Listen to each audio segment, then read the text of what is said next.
Later on, sila ang lugang na mag-atong pagpasabot ng atong kalimutan kalamakunan. Okay? So, gihangyo na ang tanan sa pagtindo para sa ato ang pasiunan pag-ampo. We seek not upheaval, but stability. Not power, but integrity. Not division, but healing rooted in truth. We are building a moral movement, not a political coalition. We seek renewal, not retaliation.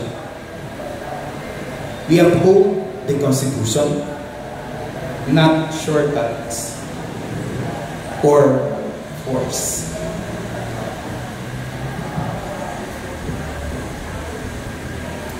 A prayerful commitment to our nation. On this Human Rights Day, we commit ourselves anew to the gospel call to be salt of the earth. Klaro kaayo ang identity ni ining baruglay ko, and of course ang atong baruganan sa taliwala ni mga panghitabo sa atong politika. Pero maski politika ni related, pero ang atong gibarugan no, ikan sa spiritual o moral na foundation. So karon nga puntuhan, muadto na kita sa atong open forum, no? Giawhag nato ang atong labi na atong mga kaisuran nga mga media or nakatay mga interesado po ng mga political na blog. So mismo kamupod no, nga atong mga kaubanan sa simbahan, pwede kita mangutana sa ato ang mga panelists din sa ato bangan. Siguro magpailalang ta, kunya idiretso na dahil na ito ang ato ang pangutanan. No? Sila may bahala kung kinsa po ang mutubag. No? Kung masinakoy gusto mga clarify ng mga punto, ng mga detalye, so mahimo nato na siya ipautan. Okay? So, dabay, kinsa may asa ang mga pari, asa ang mga liit ko, unsay stand sa dito sa live ko, kung ano na sa parit ang live ko sa dili mga live ko, unsay kumbaga ang mga live ko siyempre member sa simbahan. So asa ang kumbaga asa ang ano nagsiparit ang live ko sa mga dili live ko.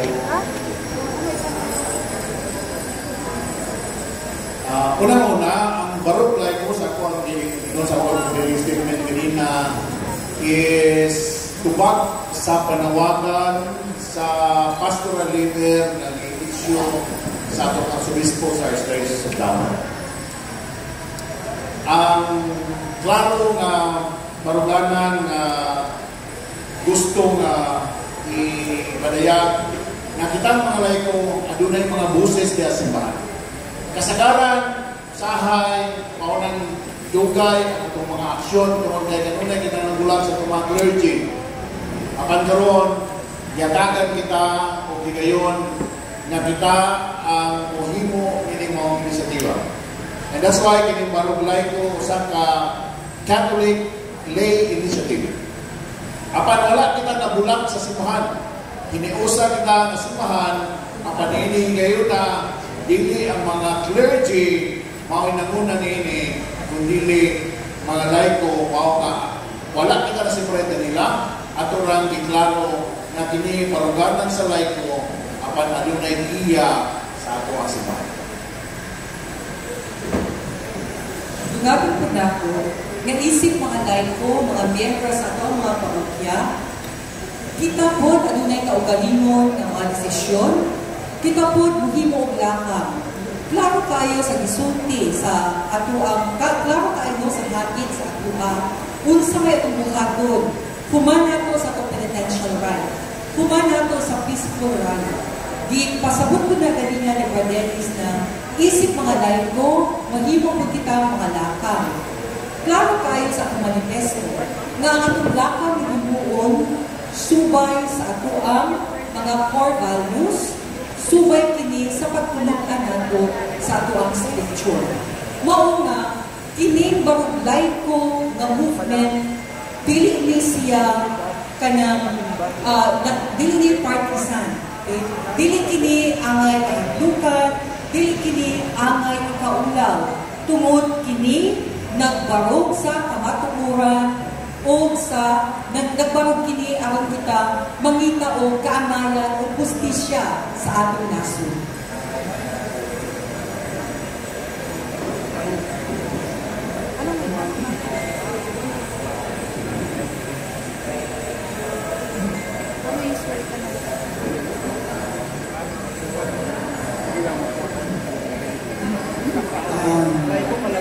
Good afternoon from GMA Review po. Ikuman po, karon nga na pag-ilusan na lang po ang baruglay ko. Nanabatay na kan ay ng mga aktibidad.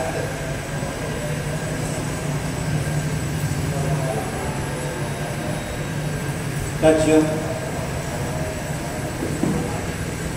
Okay. Mahitungod sa mga aktibidades bahin aning baruglay ko.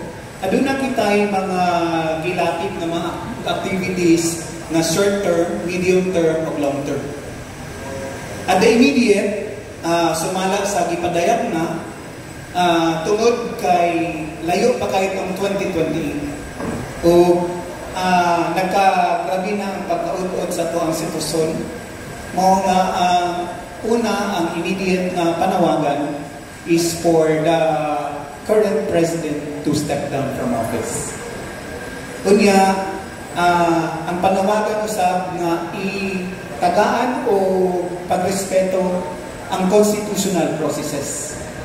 Muna siya ato ang ipadayag ng mga mensahe ngadto sa mga vicariate level o ngadto sa mga JKK levels. No? Unya, kanina itong kampanya, dili lang ikarong panahuna.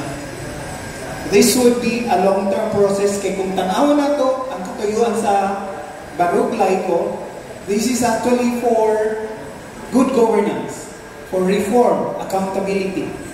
Kung di ni nato makabot overnight. Dili ni nato makabot overnight.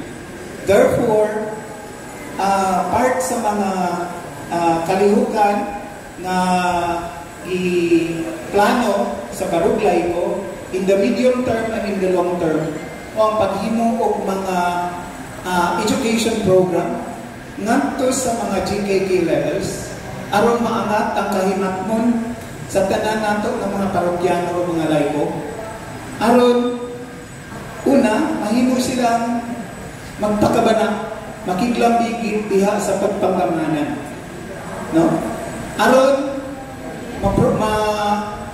asdan nato ang kampanya sa accountability. Ug atong maasdan ang mga reforma nga angayan sa ato ang katilingban. Ug atong mapatunhay o makabot ang kitinuod nga gitawag og upright governance. So muna siya ang katulad. Daghang salamat. Salamat. May kadugang si Lord. Natubag Sir Pamutanan, no? Ano din, bugdan nato ang baruglay ko. Natubag ni Sir John. Gusto na ako ipahigalo sa inyo na ang baruglay ko, kasi makutanan ka mo, kanusaan ang mugda ang baruglay ko. Pag-upalan yun kaayo, wapay bulan, adlaw palan.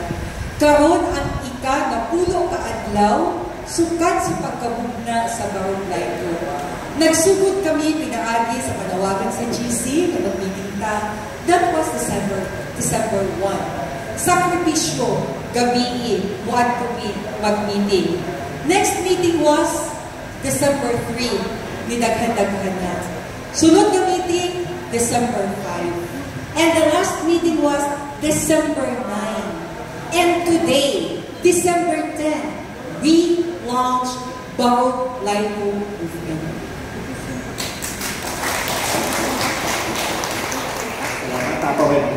Okay na, kay follow na po. Ay, follow-up question ako. Ang sa importante nga, doon na tayong ani nga movement o dili matamo ko naman ito gano'n ito kapatapos.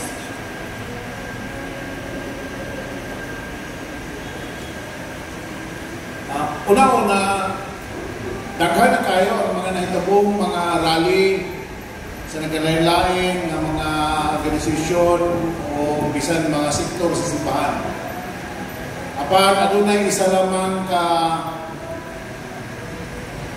panawagan na wala nakahiusan tanan ang kining panawagan sa pag-ingon nga Marcos resign. O ang barangay ko magpadayon sa nga na panawagan. Kamod kay nakita na to na nakaukot na ang ato ang nasod o nawala na kita pagsalig sa ato ang pagdamahanan. Mao na nga nanawagan kita sa ato ang mga layko o klaro man na dili ka dinay na adunay mga pagkabahin-bahin bisan sa ato ang mga pamunuan sa simbahan. Mao na nga kinahanglan na kitang mga layko maoy mangunan niini. Kay madumog na to sa mga humihong sa palibot nganong walay maisugol na musulti niya na. Siguro mao kinahigayon na ato ang ipadayag ang tinuod na itong debate bahin sa nahitabo sa atong nasod. O isa pa, nakita na to ang desisyon sa Supreme Court na ibalik ang 60 billion na pundo sa PhilHealth. Di ba kita malipay ba kita niya na kung ingnon kita na ibalik na apan kuhaon gikan sa atuang 2026 budget. Kita nagbayad matag bulan sa PhilHealth. May abot ang ato ang kwarta og 89.9 billion pesos. O gikuha nila ang 60 billion pagkahuman kay ipabalik sa Supreme Court ngayon sila na magbayad mo buwis aron mabalik ang inyong 60 billion. Kita na gihapoy pabayaron sa nawala gikan nga nato. Ug daghan pa mga nakita nato na mga akusasyon bahin sa atong Pangulo. Dili pa ba enough kini nga moingon na kita BBM resign. Ako ngayon, pagkatanga, ito sa ating mga kauban sa Libya. Dili sa taas, sa DXDC, din sunod, dili ka ba? May nga po pag-usap. Sa karon na dili man kayo ang kinatibukan ng mga layko nga naadre ang magputo sa siyudad sa Archdiocese sa Davao. Doon na ba'y mga letter or mga ipaabot na doon sa mga GKK na aron na mopirma o kinibitang musunod sa panawagan na aron suportahan ang tinguha karon sa barong layko.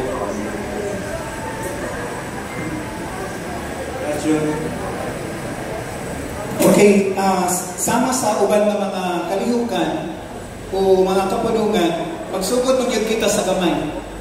O sa hinay-hinay, sa ito ang pagpasabot sa mga katuyuan o uban ng mga nahilambigit ng mga programa sa maong movement, mo kadaghan ang mo-endorse o mo-participate ni ini. Mausap ka na ang ato ang itinguha na makabot sa barong layko. Kung sumala sa gisulti ni Ate Flor kaniha, nagsugod lang ng barong layko December 1 through texting. Pagkahuman, nag-meeting, hangtod niabot ni kita karon og mga halos 200. Sud sa napulong adlaw. So kung matapos sa kanato, maka-kumbinsi lamang og additional na tagnapulo. So sa napulong adlaw, kung saan natakadaghan. And I think we are quite confident na with this call from the lay people of the Archdiocese of Davao, posible na ubang mga dioceses maagniusap na mapadaya sa ilang mga kahingawa o ilang ipadaya ang hiniusa na kausa may susama ni ini ato ang kausa. Ang sulod ng mga tanang sa political vlogger o sulod ay kasalanan. Okay, Brad? May hapon sa inyo, sir. Ang tanong sa barangay ko, ano lang ba mo baktas kadalanan para sasama sa mga unsay kalakinan sa mga makabayan na kung ano lang ba din yung mga pinustustay sa mga tao sa ato ang presidente sa pagkakaroon o unsa tayo simpleng mahitabo sa simbahan katoliko labi na sa kinadaghang mga membro ni ini at ini makahatag ng mga kalibog sa muna-muna nila katulang daghang salamat mabuhay.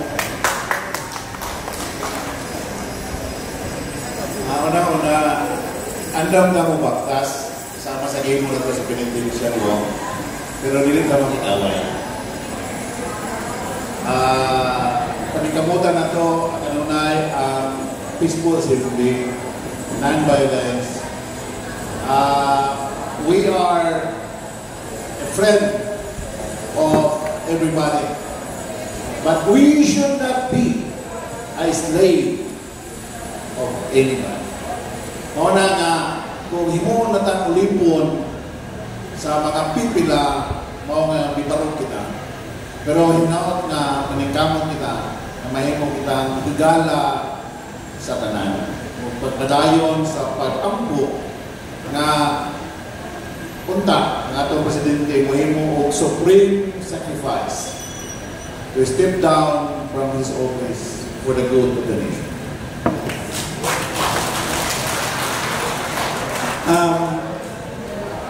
Mga kaigsuunan, ang baruglay ko andam nga mo pasibyan ini sa kadalanan, andam mo baktas ang baruglay ko kauban niyo. Kini subay sa ato ang maamuon nga peaceful nga paghimuon ng mga rally. Daghan ka nato ng mga Pilipino, bisan dili mga Katoliko, daghan ka nato mga Kristiyano ang gikapuinan. Diba? Tungod kay gikapuy na kita, kay wak na namao, wak na klaro, ikundag kita. Busa mga igsoon, bago kita isip mga laiko, o ipadayon nato ang atong tiguha alang sa kamatunuran. O hinaot, no? Kita makaedukar sa ato ang mga silingan, mga kauban nato sa GKK, o mga kauban nato sa atong panimalay, o mubarog kita subay sa ato ang pagtulunan sa simbahan.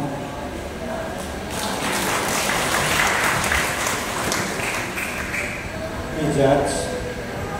Ay Dugang Judge. Mga igsoon.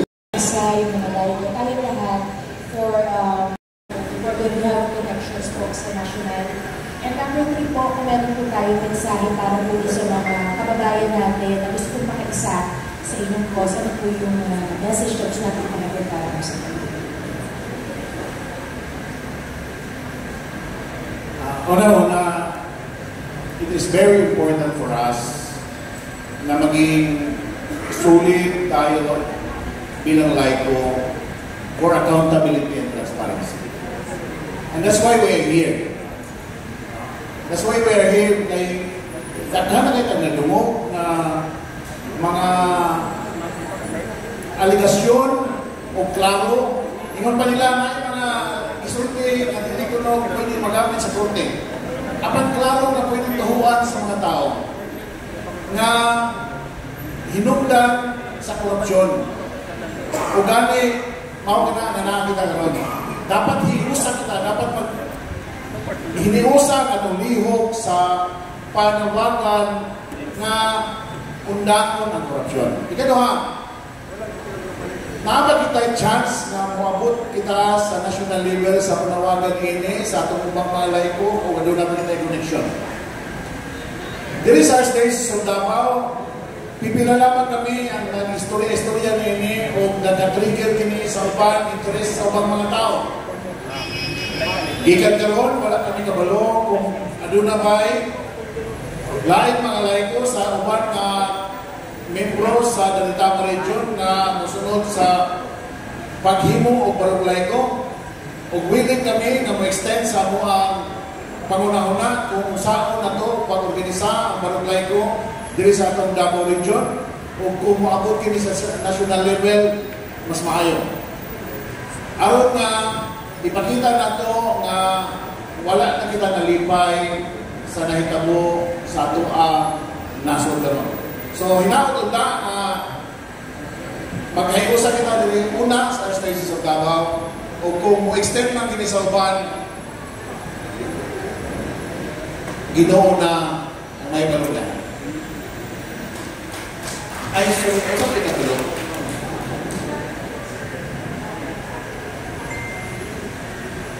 Ayan. Mauna ang karon, of course, mauna nga niya ni karon, tungod kay mao gina nga mong manawagan. Ngay naota nga gikan sa Archdiocese, mga parokya, hantod sa mga GGG, natin suportahan kini manawagan sa barangay ko. O kini siguro at mao'y oportunidad ka na to na mas mangandam kita sa pagila-ila kung kinsa kayo na ito ang mga sumusunod ng mga leader sa atin.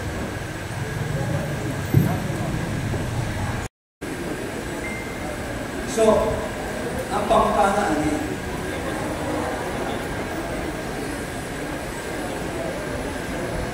pagtasok ka mo, isa mo ito na mo resign sa DBM. Tasok ka mo, mo resign. No, I mean, pasabot na ako, kinsa gatuo na, leading mo resign. Tasok ka mo. Okay. Opposite. Kinsa gatuo na, dili mo resign. Tasok ka mo. Nasa ato na. Nasa ato na. Nagumita.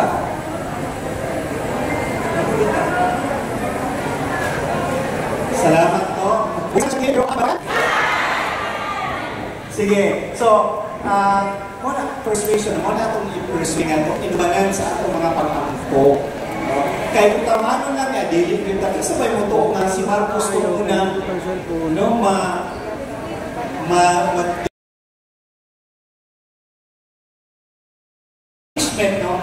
founded on moral and spiritual foundations. So karon higayon na paghimo ko nato ang symbolic public signing sa atong manifesto. Okay? So ang mga naa dito komunidad pwede mo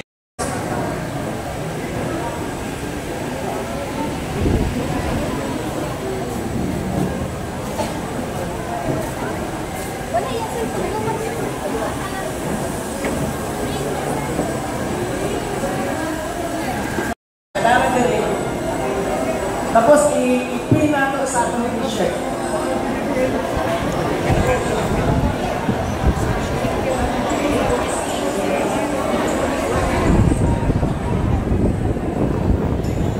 Before makuha diri pin, dapat naka-sign na. Please. Okay. Thank you.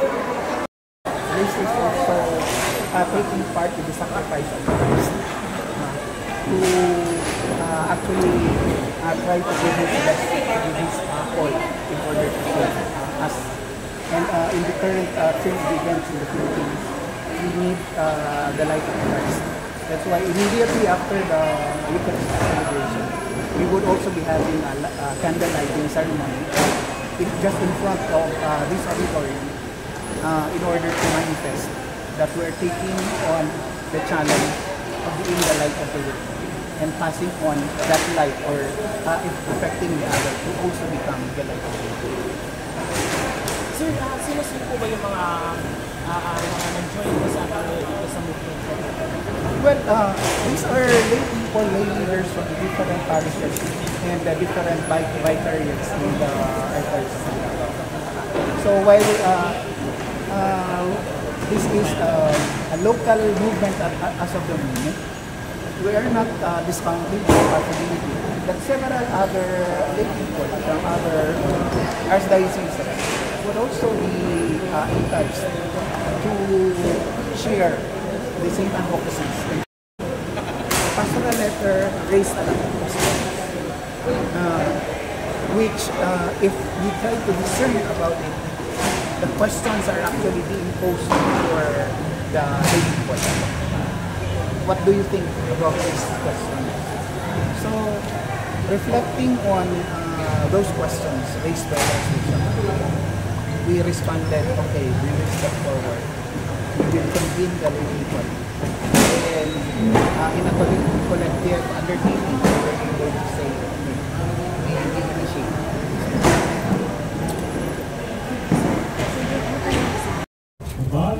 pagtuo, konsensya, o kaapuhan. Kining mga kandila na atong pagasigahan, dili lang simbolo sa kahayag, kundi imaanusab sa atong paningkamot sa kamatuuran, justisya, kaapuhan, o maayong pagkumala. Isip mga magpapanaw, dili kita magpabilin sa kaligid. O pili kita tao mahimong usa ka moral nga katungdanan. Itawag kita sa pagkahimong kahayag sa mga sistema na kasagaran hintabon sa kaligid.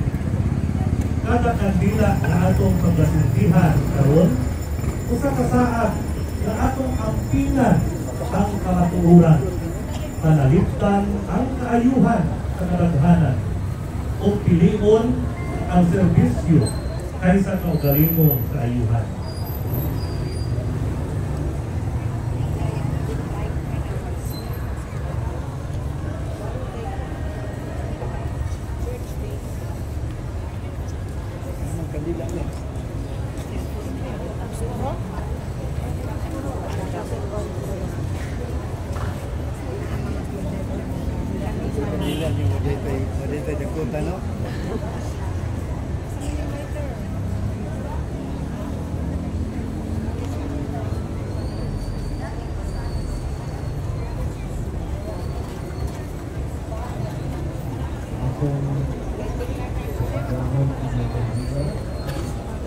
Kami,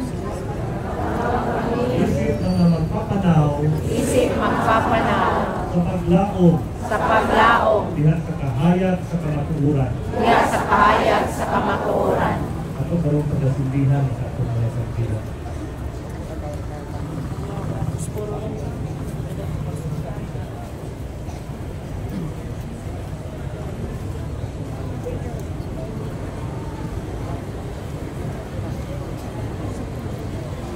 Sa inyo masigit? Oo.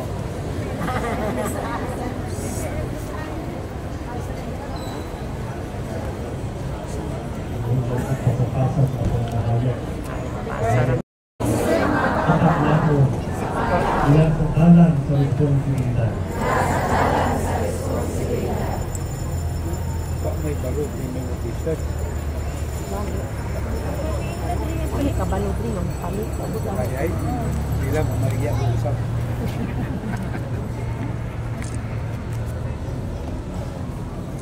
Ikatulong ang dila. Alang sustisya o mayong pagkumala. Atong pasigahan, pinuntan dila. Alang sustisya o mayong pagkumala. Karoon ang mga panusiya, mag-alagad sa mga kabut, sa mga huyan, o sa mga nakalimtan. Kapuno sa hustisya.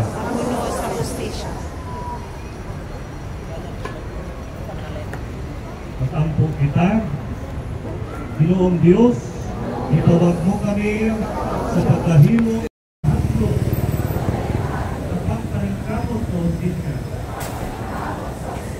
Itong hipon na tinuha sa maayong pagkumala. Inuha ang among mga pulong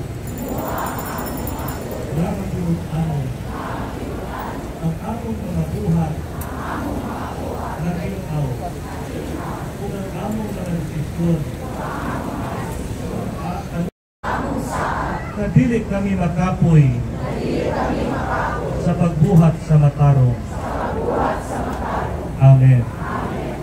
Sa among pagikan, isip mga magpapanaw sa paglaom, kinaot iling mga kandila ang pahinumdum kanato na ang inuuray nga kausaban magsugod dili lamang sa mga pulong sa gahom, kundi sa mga kasing-kasing na kada adlaw mapilig sa integridad. Kitang tanan, manglakaw kami, isip mga magpapanaw sa paglaom, mga magdadala sa kahayag, kamatuoran, o hustisya. Hail Mary, full of grace, the Lord is with you. Blessed are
Marcos resign! Okay.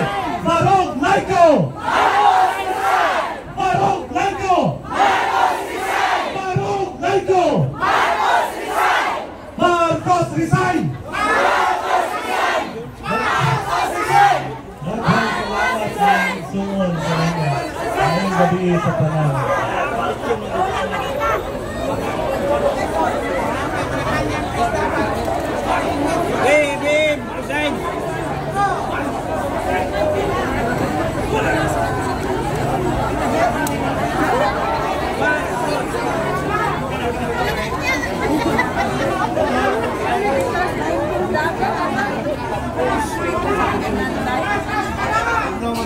Marcos resign!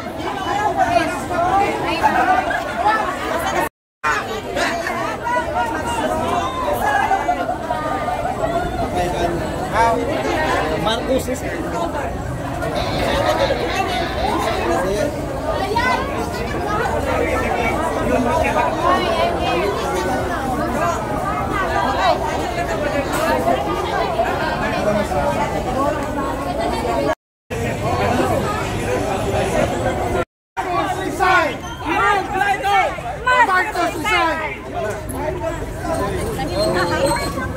resign!